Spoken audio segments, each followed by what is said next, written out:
नमस्कार दोस्तों, स्वागत है आपका हमारे YouTube चैनल पर। दोस्तों, अगर आप हमारे YouTube चैनल पर नए मेहमान दर्शक बनकर आए हैं तो आप हमारे YouTube चैनल को सब्सक्राइब कीजिए, बेल आइकन को प्रेस कीजिए ताकि आने वाली वीडियो का नोटिफिकेशन सबसे पहले आपको मिले और आप हमारे चैनल पर इस तरह की ज्ञानवर्धक वीडियो व प्रसंग प्रतिदिन देखते रहें। दोस्तों, हम अपने चैनल पर आपके लिए ज्ञानवर्धक वीडियो व प्रसंग लेकर हाजिर होते हैं और हम ये कोशिश करते हैं कि हमारी वीडियो से आपका ज्ञान निरंतर इसी तरह बढ़ता रहे और आप हमारे चैनल पर इस तरह की ज्ञानवर्धक वीडियो व प्रसंग प्रतिदिन देखते रहें। दोस्तों, आप आज का जो प्रसंग है वो काफ़ी मोटिवेशनल है और ये प्रसंग आपको आपके जीवन में काफ़ी ढेर सारी प्रेरणा देगा, ऐसी मैं उम्मीद करता हूँ।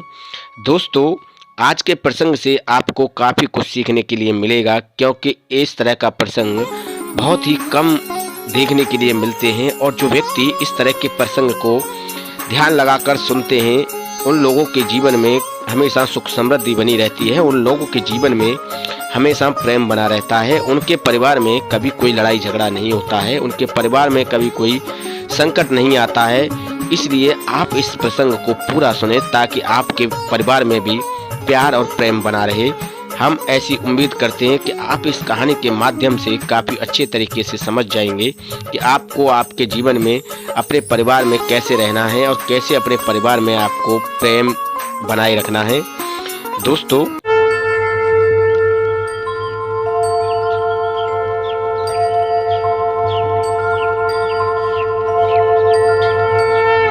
देर न करते हुए कहानी को शुरू करते हैं। प्राचीन समय में एक नगर में पति पत्नी रहा करते थे। उन पति पत्नी में अक्सर कुछ न कुछ बात को लेकर लड़ाई झगड़ा चलता रहता था और इसी लड़ाई झगड़े की वजह से उनके घर में माँ लक्ष्मी का आगमन नहीं रहता था। माँ लक्ष्मी उनके घर से रुष्ट होकर चली गई थी। अब वो व्यक्ति परेशान रहने लगा, घर घर में दाने के लिए मोहताज हो गया, दाने दाने के लिए मोहताज हो गया। घर में खाने के लिए एक दाना नहीं बचा, घर में पहनने के लिए कपड़ा नहीं बचा, घर में सुख समृद्धि हमेशा के लिए चली गई और वो व्यक्ति परेशान होकर एक घने जंगल की तरफ निकल जाता है क्योंकि उसकी पत्नी कभी कोई बात नहीं मानती थी। उसकी पत्नी में और उसमें हमेशा लड़ाई झगड़ा बना रहता था।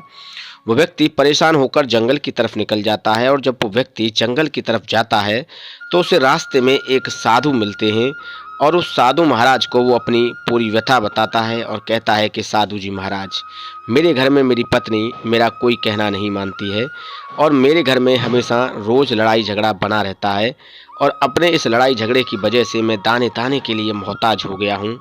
मेरी स्थिति बद से बदतर हो चुकी है और मेरी समझ में नहीं आ रहा है कि अब मैं अपने जीवन को कैसे आगे की तरफ ले जाऊँ और कैसे अपने जीवन में एक नया संचार करूं, कैसे अपनी जीवन यापिका को चलाऊं। मेरा जो भी व्यापार था, जो भी मेरी आमदनी थी, वो भी सब खत्म हो चुकी है। तब वो साधु जी महाराज उस व्यक्ति को एक कथा के माध्यम से, एक कहानी के माध्यम से बताने की कोशिश करते हैं और ये समझाने की कोशिश करते हैं कि अब उसके जीवन में कैसे इन परेशानियों से उसे मुक्ति मिल सकती है। तब वो साधु महाराज उस व्यक्ति को बताते हैं कि आपको हमेशा अपने औरत की 3 चीज़ें जरूर देखनी चाहिए।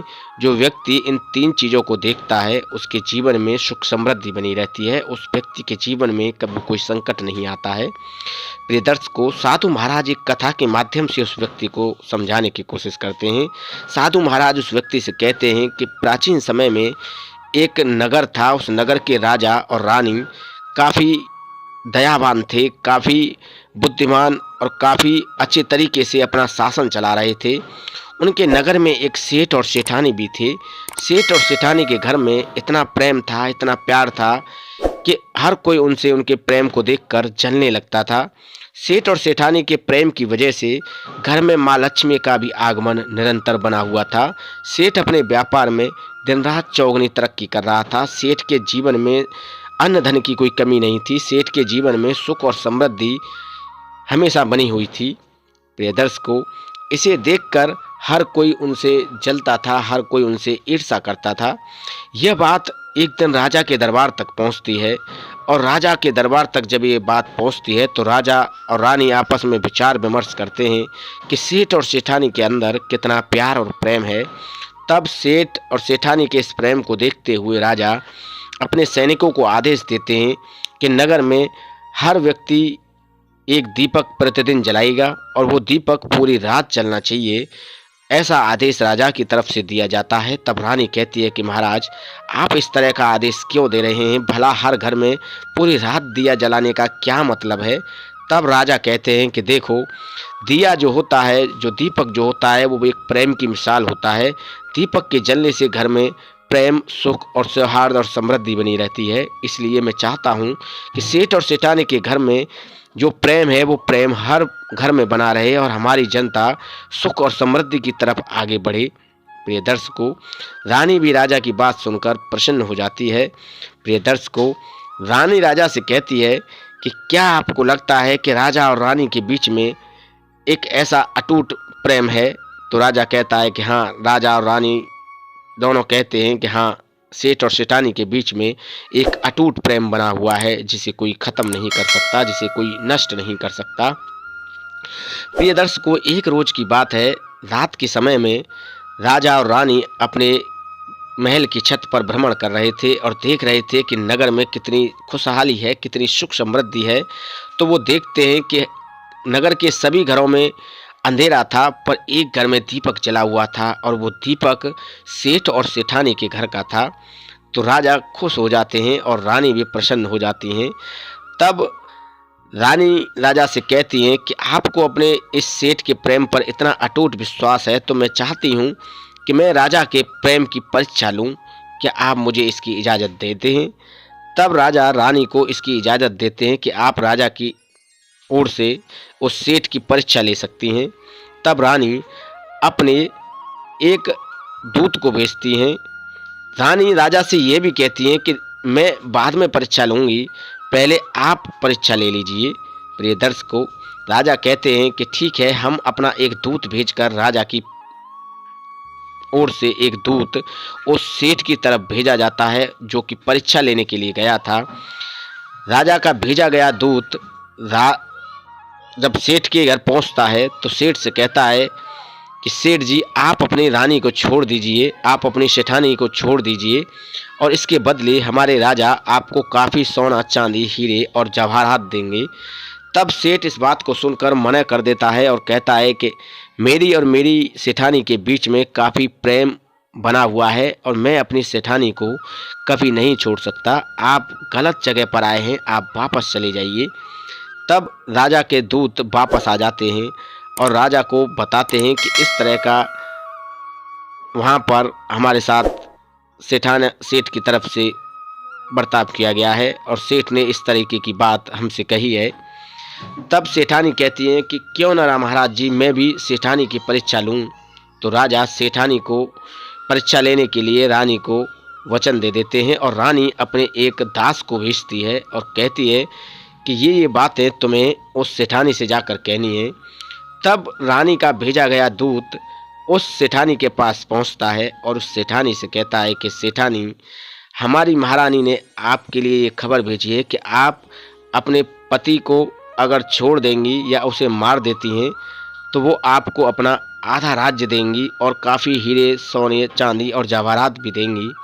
तब सेठानी खुश हो जाती है और सेठानी कहती है कि ठीक है, मैं अपने पति को मार दूंगी, मुझे क्या, मुझे तो आधा राज्य मिल ही रहा है। तब उस दास ने कहा कि हमें ये कैसे पता चलेगा कि आपने जो है सेठ को मार दिया है। प्रिय दर्शकों, यह सुनकर रानी, जो राजा की सेठानी थी, वो कहती है कि आपको मेरे घर का दीपक बुझा हुआ मिलेगा और अगर मेरे घर का दीपक बुझा हुआ मिले तो ये समझ जाना कि मैंने अपने पति को मार दिया है। यह सुनकर वो दास महल की तरफ वापस आ जाते हैं और रानी और राजा को समस्त घटना के बारे में सूचित करते हैं। तो राजा और रानी को नारी जाति से, औरत जाति से घृणा होने लगती है।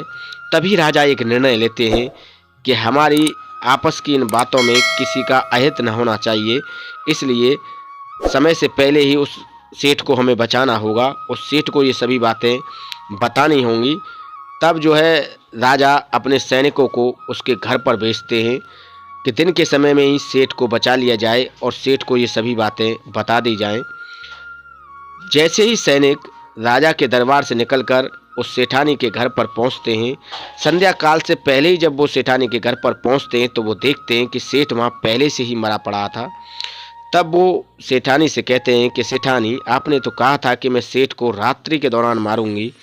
तब सेठानी ने कहा था कि सेठ को तो मुझे मारना ही था, रात की बात तो मैंने आपसे दीपक बुझने की कही थी कि रात को तो बस मुझे दीपक बुझाना है, बाकी सेठ को तो मुझे दिन में ही मारना है, सो मैंने मार दिया। प्रिय दर्शकों, इसके बाद राजा के सैनिक राजा को इस घटना की जानकारी देते हैं तो राजा आग बबूला हो जाता है और राजा को नारी जाति से घृणा होने लगती है। वो फौरन अपने सैनिकों को उस सेठानी को बंदी बनाने का आदेश देते हैं, उसे गिरफ्तार करने का आदेश देते हैं। प्रिय दर्शकों, राजा का आदेश पाते ही वो सैनिक सेठानी के घर पर जाते हैं और उस सेठानी को बंदी बनाकर राजा के दरबार में पेश करते हैं, जहां से राजा उसे कारागार में डलवा देते हैं और उसे ताउम्र की सज़ा मुकर्रर कर देते हैं। प्रिय दर्शकों, अब साधु जी महाराज ने कहा कि देखो बंधु, मैंने आपको इस कथा के माध्यम से ये बताने और समझाने की कोशिश की है कि जिन घरों में प्यार और प्रेम बना रहता है, वो ऐसी कौन सी 3 चीज़ें हैं जो पुरुष को हमेशा अपने औरत की ज़रूर देखनी चाहिए। तब वो साधु महाराज उस व्यक्ति को बताते हैं, पहली चीज़ होती है कि अपने पत्नी के आने जाने पर नज़र रखो कि तुम्हारी पत्नी कहाँ आती है, कहाँ जाती है, किसके साथ उठती है, किसके साथ बैठती है। इन सभी चीज़ों पर नियंत्रण करके चलना चाहिए, इन सभी चीज़ों पर कंट्रोल करके चलना चाहिए। पहली ये चीज़ आप अपनी औरत की ज़रूर देखें। दूसरे नंबर पर वो साधु जी महाराज बताते हैं कि हमेशा आपको अपनी पत्नी की बोल चाल का भी तरीका देखना चाहिए कि वो आपसे कैसे बोल रही है, क्या आपकी इज्जत कर रही है और उसके बोल चाल में कोई कड़वाहट तो नहीं है, कोई ऐसी बात तो नहीं है जो आपके जीवन को आगे संकट में डाल सकती है, आपको कभी अपनी परेशानी में डाल सकती है। तो इस तरह की बात भी आपको अपने पत्नी की अवश्य देखनी चाहिए। तीसरी महाराज साधु जी महाराज उस व्यक्ति को बताते हैं, तीसरी बात है अपनी पत्नी का चाल चलन। अपनी पत्नी का चाल चलन आपको अवश्य देखना चाहिए कि आपकी पत्नी का चाल चलन कैसा है। आपकी पत्नी के चाल चलन और चरित्र के बारे में आपको ज़रूर पता होना चाहिए, जिससे कि आप अपने जीवन में आने वाली समस्त परेशानियों से छुटकारा पा लेंगे और आपके जीवन में, आपके घर में, आपके पति और पत्नी के बीच में प्रेम व्यवहार बना रहेगा और आपके जीवन में कभी कोई संकट नहीं आएगा। इस कथा के माध्यम से उस साधु जी महाराज ने उस व्यक्ति को ये बताने और समझाने की कोशिश की कि ऐसी कौन सी 3 चीज़ें हैं जो आपको अपनी औरत की ज़रूर देखनी चाहिए और इन 3 चीज़ों से आपको अपने पत्नी पर नियंत्रण करके रखना चाहिए, जिससे कि आपके घर में सुख समृद्धि आए और आपके जीवन में सुख समृद्धि का माहौल बना रहे। उस सेठ और सेठानी की बात को लेकर साधु जी महाराज ने उस व्यक्ति को इस तरह समझाया। सेठ और सेठानी के बीच में प्रेम व्यवहार रहने का सिर्फ एक ही कारण था कि सेठ हमेशा हर बात को बर्दाश्त करके चलता था।